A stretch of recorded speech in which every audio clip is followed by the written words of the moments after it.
तो जो लोग इस बच्ची के देह पर या शक्ल पर अभद्र टिप्पणियां कर रहे हैं, उनको पता भी नहीं है तुम्हारे घरों में, गली मोहल्लों में और शहरों में वास्तव में स्त्रियों के लिए कोई ऊंचा स्थान नहीं है। कितना भी पढ़ लिख जाए लड़की, हमारे लिए तो लड़की ही रहती है। कितना भी आगे बढ़ जाए लड़की, हमारे लिए तो लड़की ही रहती है। बॉस बन जाए लड़की तो भी वो हमारे लिए लड़की ही रहती है। तो तुम उसके वीडियो बना करके, रील्स बना के डालते हो और खूब ताली पीटते हो कि ये देखो, ये पापा की परी है, इनको स्कूटी चलानी नहीं आती, जाके भिड़ा दी। उसने भिड़ाई इसलिए दी क्योंकि उसको कभी चलाने को नहीं मिली। वो कहता है जिस देश में प्रतिभा का सम्मान नहीं है, जहां की संस्कृति मेरी प्रतिभा को नहीं, मेरी देह को देखती है, मुझे उस देश में रहना ही नहीं है। कितनी अजीब बात है ना। ऊंचे से ऊंचा दर्शन जिस देश के पास है, उस देश की संस्कृति ऐसी है। सर, अभी 2 दिन पहले यूपी बोर्ड का रिजल्ट घोषित हुआ है। तो उसमें एक छात्रा है जिन्होंने यूपी बोर्ड टॉप करके देश का नाम रोशन किया है।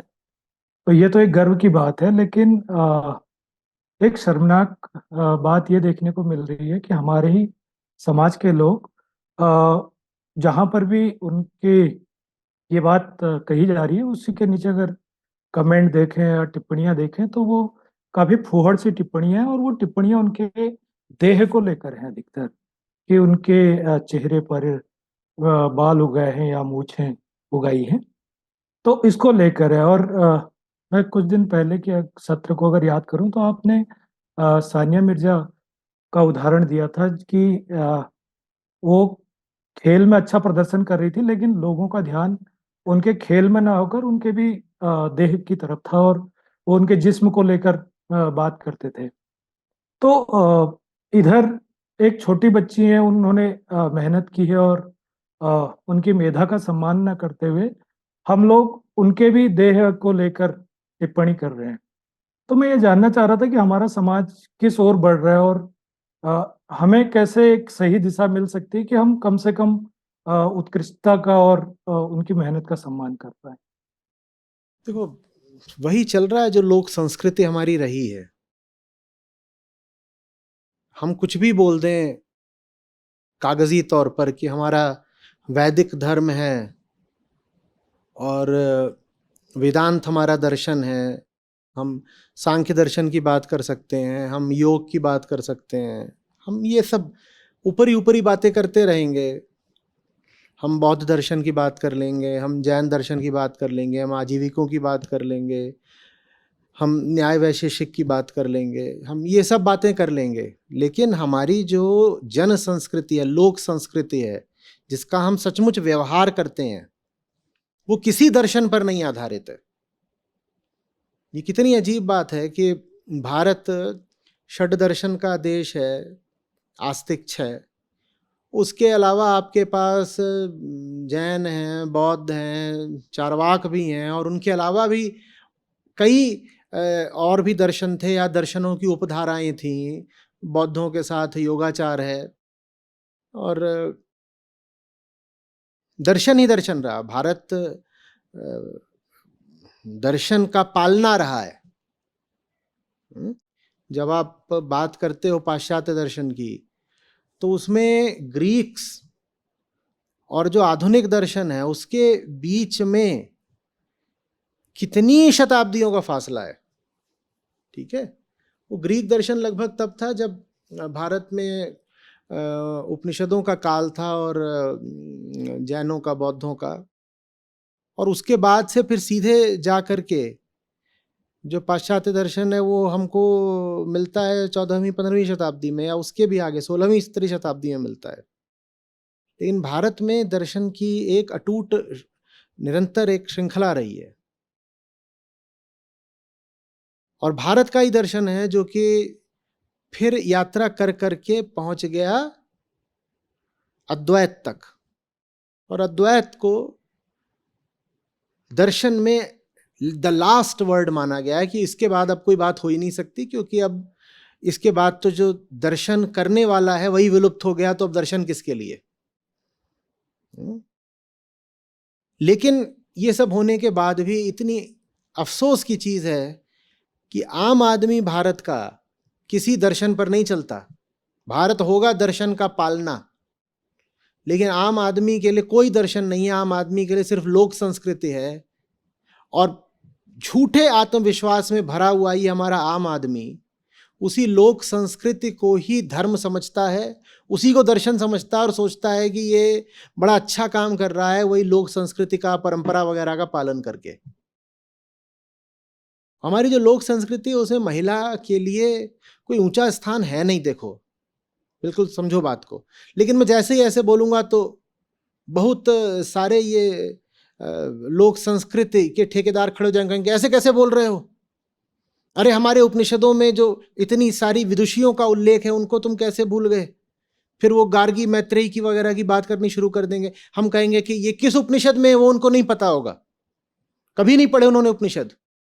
हम कहेंगे ये उपनिषदों में हैं भी सब देवियां, तो तुम क्या उपनिषदों के आधार पर जिंदगी चलाते हो, तो उनका मूल अटक जाएगा। लेकिन मैं जैसे ही कहूंगा कि भारत की लोक संस्कृति में महिलाओं के लिए अच्छा स्थान नहीं है, तो ये लोग कहेंगे ये देखो ये हिंदू धर्म की और देश की अवमानना कर रहा है। और हमारे यहाँ तो दर्शनों में स्त्री को माना गया है कि वो पुरुष की समकक्ष है और वगैरह वगैरह ये सब। अरे दर्शनों में माना गया होगा, तुम किसी दर्शन पर चलते ही नहीं हो, तुमने किसी दर्शन की कोई किताब नहीं आज तक पढ़ी है। जो अपने आप को ये भी बोलते हैं कि हम योगा करते हैं और सुबह सुबह योगा मैट लेके भागते हैं, इनसे आप कहिए थोड़ा सा बताना, पतंजलि योग सूत्र के 2-4 सूत्र ही बता दो, वो कुछ ना बता पाए। इसमें से 90% तो ये ना बता पाए कि अष्टांग योग में 8 होता है कि 18, और 8 होता है तो 8 माने क्या।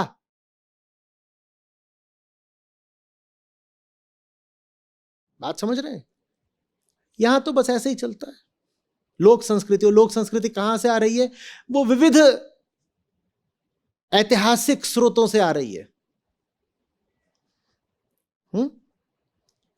भारत तमाम तरीके से विदेशी प्रभावों के अधीन रहा, तो जो लोग आते गए वो अपनी संस्कृतियां लेके आते गए, और चूंकि वो विजेताओं की संस्कृति थी तो वो संस्कृति भारतीयों की संस्कृति बन गई। आज भारतीय उसी संस्कृति को पकड़ के बोलते हैं तो हमारी संस्कृति है। उदाहरण के लिए अब आपने बात करी कि कोई खिलाड़ी हो, महिला खिलाड़ी या महिला तैराक हो या महिला साइकिलिस्ट हो, तो उसके पीछे पड़ने लग जाते हैं कि अरे तूने कपड़े कैसे पहन रखे हैं। क्यों? क्योंकि हमारे यहाँ तो ये चलता है, पल्लू चलता है और घूंघट चलता है और पर्दा चलता है। हमको जैसे पता ही नहीं कि ये भारत में तो कभी था ही नहीं, ये तो इस्लाम के साथ आया है। पर आज भारत के घर घर में ये मौजूद है, और अगर इसकी निंदा करो तो कहते हैं देखो तुम हिंदू संस्कृति पर आघात कर रहे हो, हिंदू संस्कृति पर आघात कर रहे हो। ये हिंदुओं की संस्कृति कब से हो गई कि ये डालो? ये हिंदुओं की कब से हो गई बताओ तो?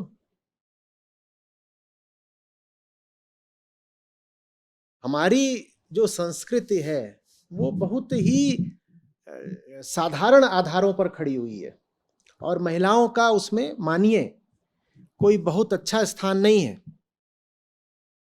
आप आज भी अगर धार्मिक किताबों के किन्हीं स्टॉलों पर चले जाएंगे और वहां पर आदर्श हिंदू स्त्री जैसी आप कोई किताब उठाएंगे तो उसमें यही लिखा होगा कि पति परमेश्वर है और घर में बच्चे पालना ही तुम्हारा धर्म है। उसमें तो ये तक लिखा होता है कि तुम अगर किसी गुरु के पास गई, कोई विवाहिता स्त्री अगर किसी गुरु के पास जाती है तो वो महापाप कर रही है, और वो महापाप में गुरु भी शामिल हो रहा है। अगर स्त्री विवाहित है तो उसका एक ही गुरु हो सकता है, वो है उसका पति।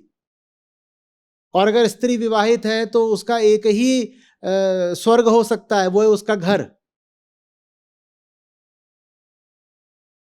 तो वो पढ़ लिख के आ रही है कोई लड़की बच्ची हमारी, तो हमारे समाज को ऊपर ऊपर से तो ठीक है, अच्छा लगता है, पर भीतर ही भीतर तो भाव यही रहता है अधिकांश लोगों में कि करना क्या है तुझे, चूल्हा चौका करना है और बच्चे पैदा करने हैं, इतनी पढ़ाई लिखाई क्या कर रही है? पति को खुशी तो रखना है तुझे, और पति को खुश रखना है तो तेरी देह मस्त होनी चाहिए ना।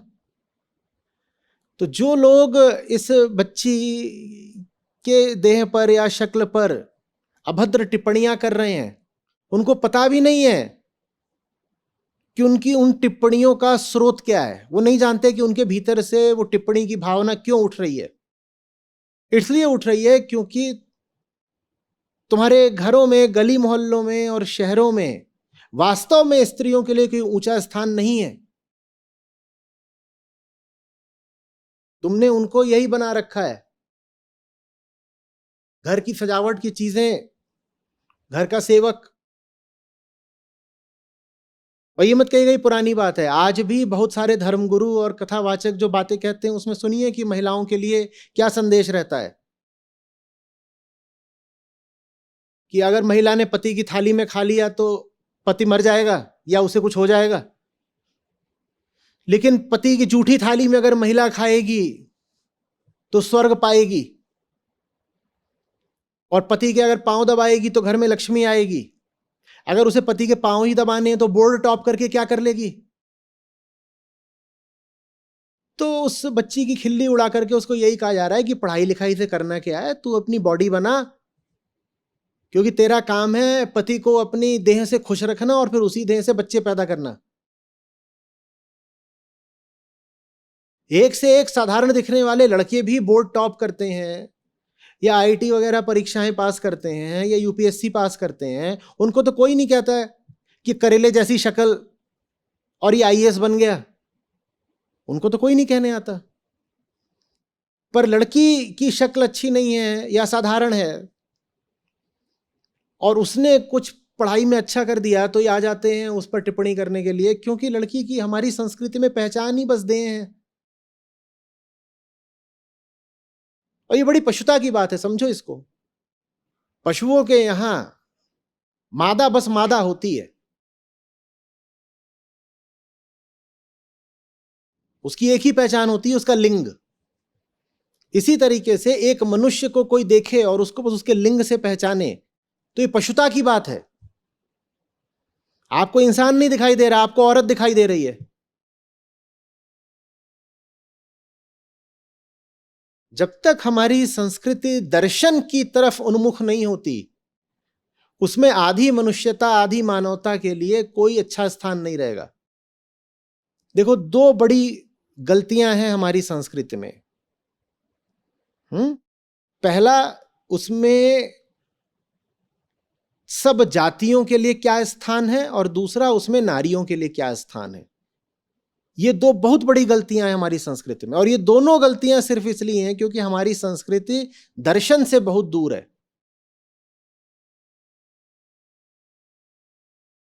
हमारी संस्कृति जो है वो परंपरा पर चल रही है और किस्सों कहानियों पर चल रही है, दर्शन पर नहीं चल रही है। संस्कृति कैसे बनती है, कल्चर आगे कैसे जाता है? उदाहरण के लिए, जब मैं बोलता हूं महिलाओं से कि बेटा बच्चे पैदा करने से ज्यादा जरूरी भी कुछ है जिंदगी में, तो उस पर कई लोग टिप्पणी करते, कहते हैं this is against Indian culture. ये कहां लिखा है कि this is against Indian culture? Culture आपके मन में घुसता कैसे है? वही जो आपने घर में देखते हो। आप कोई किताबें थोड़ी पढ़ रहे हो दर्शन के बारे में, आपने तो जो काम अपने घर मोहल्ले में होते देखा वही आपको लगा यही कल्चर है। जितने भी ये कल्चरवादी घूम रहे हैं, संस्कृतिवादी, इनको पकड़ो और पूछो कि तुमने जो संस्कृति पकड़ी है ये तुम्हें मिली कहां से? तुमने कहां से सीखी? किस विद्यालय में सीखी या किस किताब में पढ़ी? किसी विद्यालय में नहीं सीखी, किसी किताब में नहीं पढ़ी। जो आचरण उन्होंने अपने घर में चाचा ताऊ बाप माँ फूफा फूफी को करते देख लिया, उनके अनुसार वही संस्कृति है, और वो उसी को पकड़ के बैठ गए कि हमारी संस्कृति ही परम सत्य है। कहां से मिली? वो फूफा फूफी को हमने ऐसे करते देखा तो वही संस्कृति है। कैसे पता यही संस्कृति? यही है। संस्कृति को दर्शन से आना होगा, परंपरा से नहीं। परंपराएं बदलती रहती हैं, हर परंपरा कभी शुरू हुई कभी समाप्त हुई। हजारों परंपराएं मिट चुकी हैं और हजारों नई परंपराएं शुरू होती रहती हैं। परंपराओं से संस्कृति नहीं बन सकती। संस्कृति को सत्य पर आधारित होना होगा, और सत्य का अन्वेषण होता है दर्शन में। संस्कृति को दर्शन पर आधारित होना होगा, तब उसमें महिलाओं और दलितों के लिए सम्मान का स्थान होगा। नहीं तो वही चलता रहेगा भारतीय समाज में जो चलता आ रहा है। हमें लगा था खत्म हो रहा होगा आधुनिकता के साथ, आधुनिकता भी हारती जा रही है। आधुनिकता भी हारती जा रही हो, बन गया है अब कि जाति कभी नहीं जाती, आधुनिकता के सामने भी वो नहीं जाती। कोई ऐसी तिलिस्मी किस्सा कहानी, उस पर कोई टीवी सीरियल बन गया। तो एक अदाकारा है जो अपने गर्मा गर्म दृश्यों के लिए जानी जाती हैं, वो करती ही यही है बस, कोई ऊंचा पात्र वो नहीं निभाएंगी, कुछ ऐसा नहीं करेंगी जिससे कि समाज को, दुनिया को उठने का संदेश जाए। लेकिन जब उनसे उस किस्से कहानी वाले सीरियल के बारे में कहा गया, मिथोलॉजिकल सीरियल है, बोलती मिथोलॉजी थोड़ी है, ये सब कुछ सचमुच हुआ था। ये हमारी संस्कृति है कि कोई आपको कहानी दे दी गई और आप उसको कहना शुरू कर दें ये सचमुच हुआ था। आधुनिकता भी हारी जा रही है।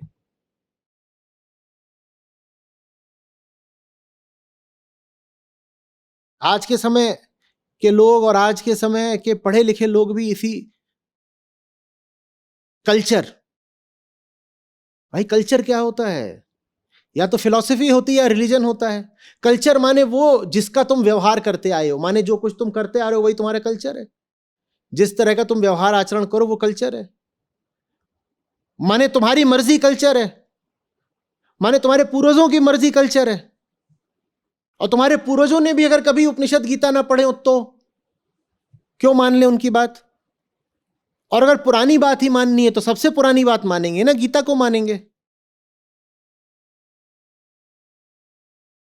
और परंपरा का ही पालन करना है तो फिर सती परंपरा का भी पालन कर लो।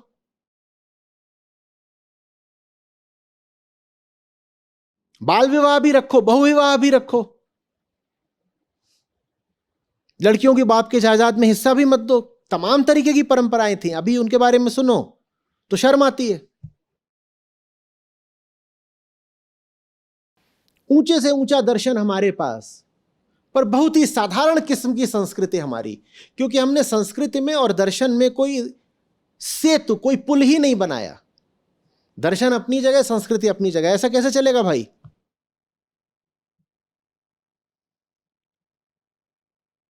एक खोखली सी बात हम लेके घूमते रहते हैं, इंडियन कल्चर। उनसे पूछो इंडियन कल्चर माने क्या, कहां से आया, क्यों आया?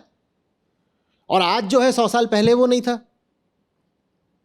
और जो 100 साल पहले था 300 साल पहले नहीं था। तो तुम कहते हो पुराने कल्चर पे चलना है, तो बता दो 100 साल वाले पे चलें, 300 साल वाले पे चलें, 500 साल वाले पे चलें, 5000 साल वाले पे चलें, किसको माने? ये तो समय की रेत है, उड़ती रहती है, जमती रहती है। सत्य अकेला होता है जो अपरिवर्तनीय होता है, बाकी सब तो परिवर्तनशील होता ही है, उसे बदलना होगा।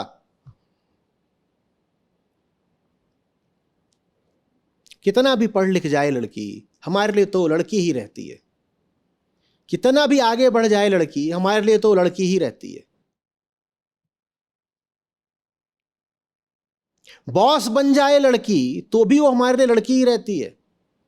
लड़कियां बॉस बन जाती हैं, उनके जो अधीनस्थ होते हैं, सबऑर्डिनेट्स, उनके साथ ठीक से काम नहीं कर पाते लड़कियों के साथ, क्योंकि उनको घरों में ये शिक्षा ही नहीं मिली है कि लड़की भी बॉस हो सकती है। उनको तो ये शिक्षा मिली है घरों में कि लड़की माने पैर की जूती।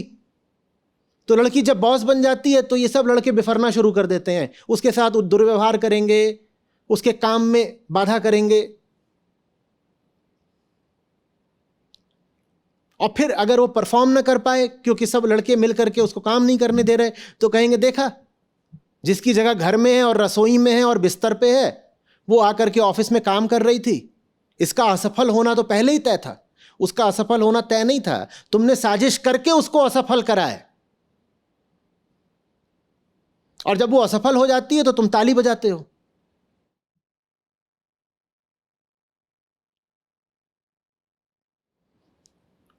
तुम 12-14 साल के होते हो, घर से पिताजी की स्कूटर लेके भागना शुरू कर देते हो।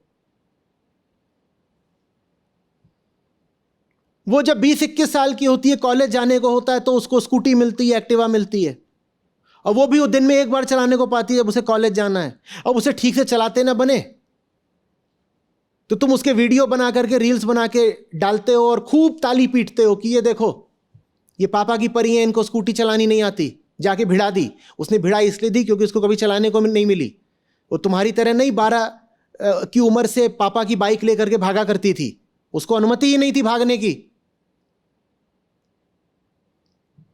सड़क पर वो गाड़ी चला रही हो, उससे गाड़ी न चलाते बने क्योंकि उसमें आत्मविश्वास नहीं है, तुम उसका मजाक उड़ा देते हो। तुम यही तो देखो कि उसने गाड़ी चलाई है आज तक कुल 450 किलोमीटर, तुम गाड़ी चला चुके हो 45,000 किलोमीटर। 450 किलोमीटर वो गाड़ी चलाएगी तो कहाँ से उसमें आत्मविश्वास आएगा? फिर वो धीरे धीरे चलाती है अपना कोने में हॉर्न बजाते हुए, सब खूब हंसते हैं, हा हा हा इसको तो कुछ आता ही नहीं, आंटी गाड़ी लेके निकली, हंसो इस पे। मानो सबसे पहले ये सब हटा दो कि भारतीय संस्कृति में तो स्त्रियों को देवी माना गया है। अभी मैं बोल रहा हूं ना, मुझे मालूम है अभी आना लोगों की टिप्पणियां आनी शुरू हो जाएंगी, अरे आप क्या बात कर रहे हैं, हमारे यहां तो कहा गया है कि जहां जहां नारियों की पूजा होती है वहां वहां देवता वास करते हैं। कहीं से उद्धृत कर देने से वो बात व्यवहारिक जमीनी तल का यथार्थ नहीं बन जाती। लिखी बात एक तरफ और व्यवहारिक बात, प्रैक्टिस्ड बात एक तरफ।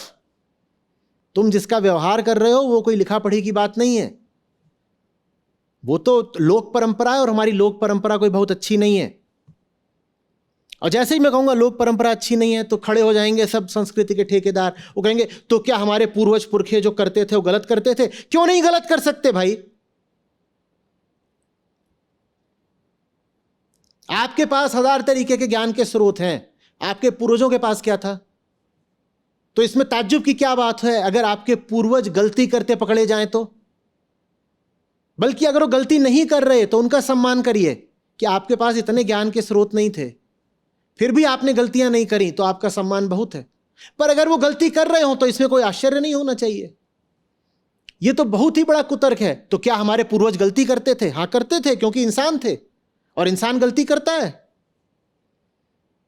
आज शिक्षा का स्तर कितना है और आज से 400 साल पहले कितना था? वो लोग गलती क्यों नहीं करेंगे? आज शिक्षा का और ज्ञान का स्तर कितना है और आज से 400 साल पहले, 800 साल पहले कितना था? क्यों नहीं करेंगे वो गलती?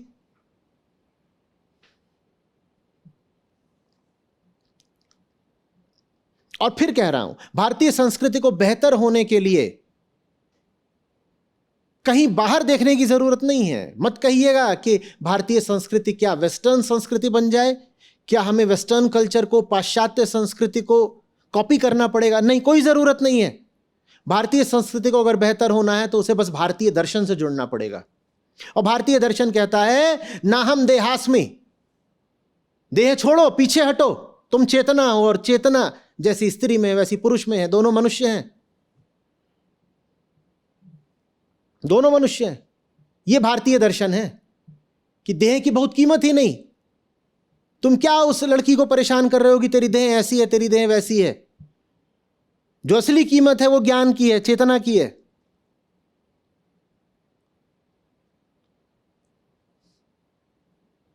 समझ में आ रही बात? भारतीय संस्कृति को भारतीय दर्शन से जोड़ो, नहीं तो नतीजा क्या होगा वो बता देता हूं। नतीजा ये होगा कि बहुत सारे लोग जिनकी बुद्धि चलती है, जो सोच समझ सकते हैं और जो विद्रोही हैं, वो भारतीय संस्कृति छोड़ के पाश्चात्य संस्कृति अपनाते जाएंगे, जो कि खूब हुआ भी है, आज भी हो रहा है। भारतीय संस्कृति को अगर आपने भारतीय दर्शन से नहीं जोड़ा तो लोग भारतीय संस्कृति को छोड़ के पाश्चात्य संस्कृति अपनाते जाएंगे।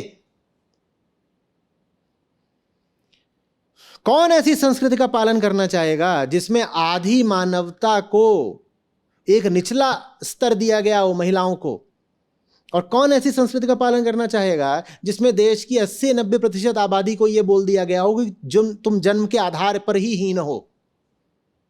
हमारी संस्कृति में तो ये दो बड़े स्तंभ हैं, स्त्रियों का हीन स्थान और जो गैर सवर्ण हैं उनका हीन स्थान।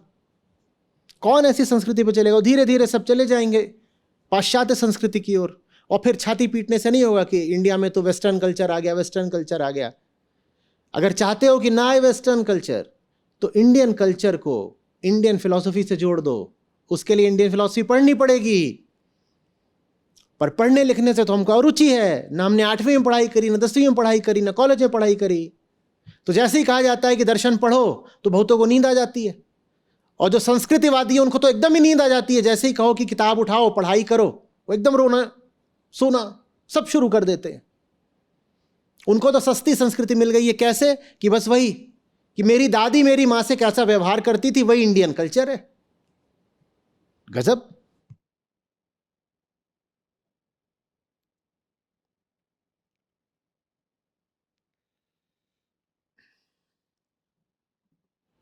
भारतीय दर्शन जबरदस्त तरीके से खुला हुआ है। और मैं फिर बोल रहा हूं, भारतीय दर्शन अगर जुड़ गया भारतीय संस्कृति से, तो जिसको आप भारतीय संस्कृति कहते हो, ये बिल्कुल बदल जाएगी। हमारी संस्कृति में ऐसा बहुत कम है जो सचमुच बहुत ऊंचा हो, क्योंकि वो हमारे दर्शन से जुड़ी हुई नहीं है। वो बस ऐसे ही परंपरा पे चल रही है, कहा सुनी पे चल रही है, जनश्रुति पर चल रही है।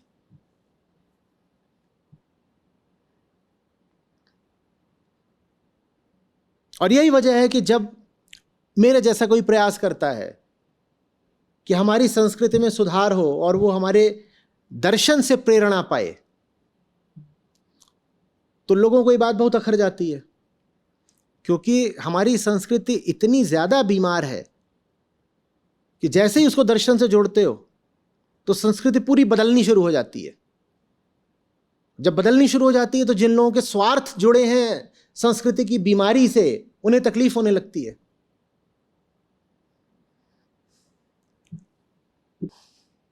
समझ रहे हैं बात को? जी, मैं ये भी देख रहा था सर कि मतलब वो तो अपना आत्मविश्वास से अपने बारे में बता रही थी, लेकिन नीचे उनको अनावश्यक सुझाव दिए जा रहे थे कि इनको कुछ घरेलू जड़ी बूटियां ले लेनी चाहिए, या उनको मतलब बार बार ये एहसास दिलाया जा रहा था कि आप लड़की हो और लड़की की तरह ही रहना चाहिए। मैं बताता हूं क्या होता है जब कोई भारतीय प्रतिभा संपन्न छात्र इन संस्कृतिवादियों के द्वारा ठेला जाता है, वो फिर भारत ही छोड़ देता है। वो कहता है जिस देश में प्रतिभा का सम्मान नहीं है, जहां की संस्कृति मेरी प्रतिभा को नहीं मेरी देह को देखती है, मुझे उस देश में रहना ही नहीं है।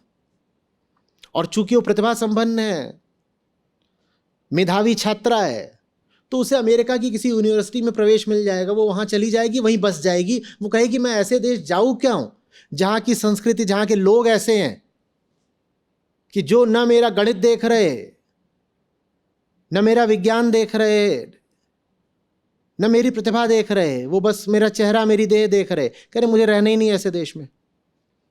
भारत से जो इतना ब्रेन ड्रेन हुआ है, वो बस इसलिए नहीं हुआ कि लोगों में स्वार्थ था तो वो पैसा कमाने के लिए अमेरिका भाग गए। मैं जानता हूं ना, IIT IIM के मेरे 2/3 बल्कि शायद 90% बैचमेट भारत से बाहर ही हैं। उनमें से बहुत सारे इसलिए बाहर हैं क्योंकि वो भारत से बहुत दुखी हो गए थे। बहुत सारे लौटना चाहते हैं, पर लौटने का विचार बनाते हैं, भारत आते हैं, 15 दिन रहते हैं, कहते हैं नहीं आना यहां। कहते हैं बाकी तो सब ठीक है, पर इस कल्चर का क्या करें? जुगाड़ का कल्चर, पाखंड का कल्चर, क्या करें? और इसी कल्चर को हम अपनी शान समझते हैं। हम कहते हैं Indian culture, the great Indian culture. भाई वो ग्रेट हो सकता है अगर तुम उसको भारतीय दर्शन से जोड़ दो। अभी वो ग्रेट नहीं है, मान लो इस बात को।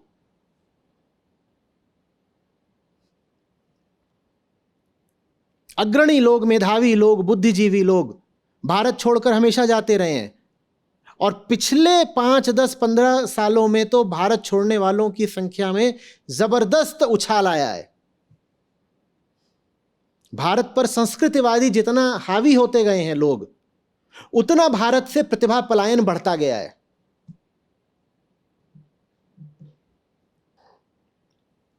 आचार्य, ऐसे में तो मतलब जो यहाँ रह गए वो तो पहले से ही हम कह सकते हैं कि एक अपने स्तर पे जी रहे थे, और जो थोड़ा स्तर ऊंचा उठ रहा जिनका, वो चले गए। तो ये स्थिति तो फिर और भयावह होती चली जाएगी अगर अब छोड़ दोगे यहां जैसा चल रहा है तो भयावह होगी ही होगी।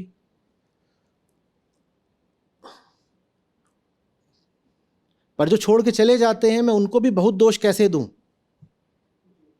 वो कहते हैं हम में दम नहीं है, ये करोड़ों हैं, इनसे कैसे निपटें? और ये ज्यादातर जो संस्कृतिवादी हैं अशिक्षित लोग हैं, अशिक्षित लोग जिनमें आत्मविश्वास कूट कूट के भरा हुआ है, इनसे बात कैसे करें? कहते हैं हमारी एक ही जिंदगी है, इन मच्छरों से भिड़ने में अपनी जिंदगी खराब नहीं करेंगे, हम US जा रहे हैं। मुझे न जाने कितनी बार ये कभी सुझाव भेजते हैं, कभी न्योता भेजते हैं कि क्यों भारत में सड़ रहे हो, बाहर आ जाओ। अब अंगद की तरह यहाँ पांव जमाकर खड़ा हुआ हूं, नहीं तो ये प्रश्न मुझसे भी बार बार पूछा जाता है कि ये देश तुम्हारी कदर कभी नहीं करने वाला, तुम यहां क्यों अपनी जिंदगी खराब कर रहे हो।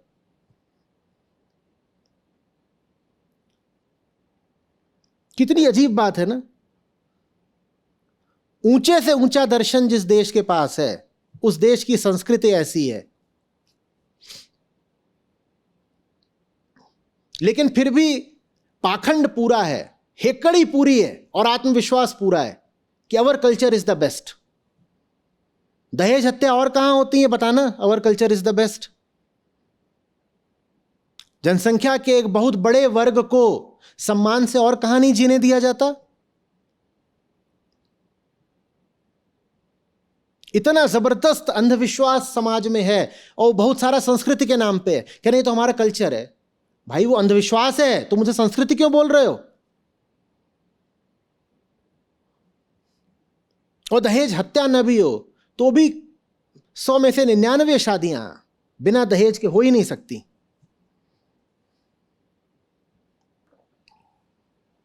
कोई ताकतवर है उसके आगे झुक जाओ,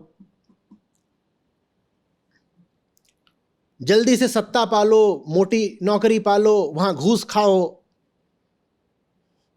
कल्चर माने क्या होता है, जिसका आप व्यवहार कर रहे हो वही कल्चर कहलाता है। तो चाहे वो आपका खान पान हो, चाहे आपकी भाषा हो, चाहे आपका आर्किटेक्चर हो, ये सब कल्चर के तत्व होते हैं, संस्कृति के।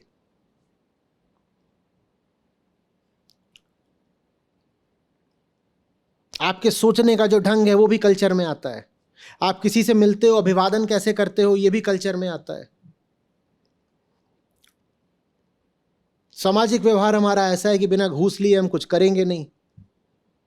प्रकृति की तरफ व्यवहार हमारा ऐसा है कि बिल्कुल नाश कर दो प्रकृति का, हमें तो विकास चाहिए।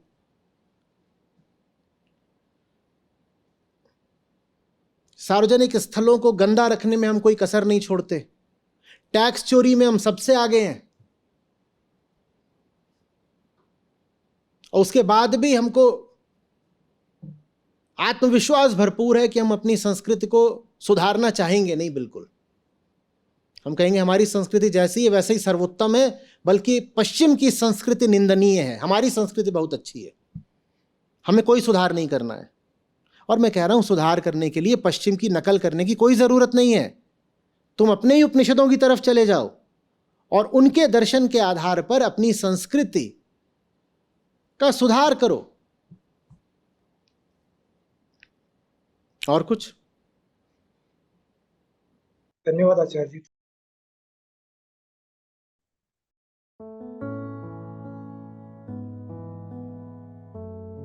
आचार्य जी के साथ मेरे 2022 से मेरा वेदांत का जर्नी शुरुआत हुआ है। वो आचार्य जी के साथ मेरा जो YouTube से जो कनेक्शन है वो 2023 से है। और मैं 2 पॉइंट यहाँ पर स्पष्ट करना चाहूंगा कि फर्स्ट पॉइंट है आचार्य जी का जो मेरे लाइफ में सबसे बड़ा कंट्रीब्यूशन ये है, ये जो कम्युनिटी है ना, कम्युनिटी जहाँ पर हम लोग हमारे थॉट्स शेयर कर सकते हैं, ये सबसे बड़ा, मुझे लगता है सबसे बड़ा कंट्रीब्यूशन है। और दूसरा कंट्रीब्यूशन जो है स्वधर्म जो है, उस स्वधर्म सिखाने के लिए मतलब मैं कहाँ भटका मुझे पता नहीं है, उसका सही मीनिंग शायद आचार्य जी ने मुझे सिखाया। आज का सीख है दया और करुणा। इसका मैं एक छोटा सा रेफरेंस देना चाहूंगा। जब स्वामी विवेकानंद जी ने श्री रामकृष्ण ठाकुर से पूछा था कि ठाकुर मुझे निर्विकल्प समाधि में जाना है पूरे जीवन के लिए, तो ठाकुर तो वहां पर बोल ही दे सकते थे कि आप चले जाओ निर्विकल्प समाधि में। सेवा करने के लिए क्यों बोलते हैं? देश भर में वेदांत का प्रचार, दुनिया भर में वेदांत का प्रचार करने के लिए किया हुआ, वहां पर तो दया कर ही सकते थे। और एक चीज है जो श्री रामकृष्ण देव का टीचिंग्स है, यहाँ पर बंगाल में बहुत चलता है, तो ठाकुर का जो टीचिंग्स है उस पर सबसे अच्छा रिफ्लेक्शन आचार्य जी से मुझे मिला है। जो यतोमत ततोमत का जो रिफ्लेक्शन था, इसका शायद सबसे अच्छा टीचिंग और मीनिंगफुल टीचिंग आचार्य जी से मिला है।